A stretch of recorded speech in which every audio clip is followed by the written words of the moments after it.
Kini among lugar na punog mananagat. Istoryahan ko kamo dili sayon nilang gibuhat. Makig-away sa balod perting tugnawa sa lawod. Dagan ko og kaila nagantos kay nagkalisod. Makadawi lang ginagmay dako na nangakalipay sa ilang mga pamilya aron lang makalahutay nya na ay uban diha nga kaminusan lang mi. Wala man sad nako nagikaulaw nga pobre mi.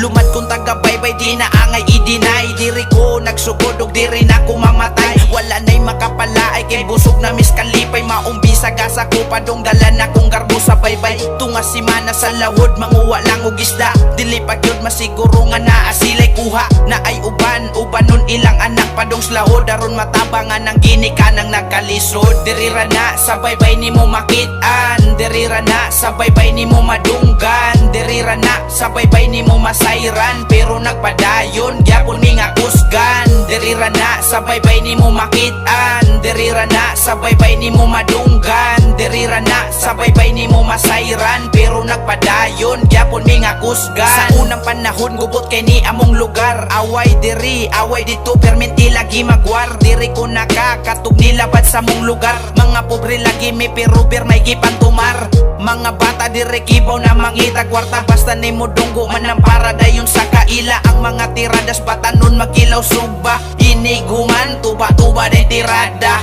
Inig sulod ni mo aning padung sa pantalan. Dagan kag kaagi nga mahinumduman. Purok dos na good ni ang mga bata nagkadagan. Basta kami biglon kino mo sa DJ kakawan. Pero karon disiplinado na tanan-tanan. Ako ray mo daani padulong sa katapusan. Dagan pa kog wala na sulti pasin sa ina lang. Usbon ko diri ko na bata diri pod matigulang. Dirira na sa baybay ni mo makitaan. Dirira na sa baybay ni mo madunggan. Dirira na sa baybay ni mo masayran. Pero nagpadayon gyapon mi nga kusgan. Dirira na sa baybay ni mo makitaan. Dirira na sa baybay ni mo madunggan. Dirira na sa baybay ni mo masayran. Pero nagpadayon gyapon mi nga kusgan.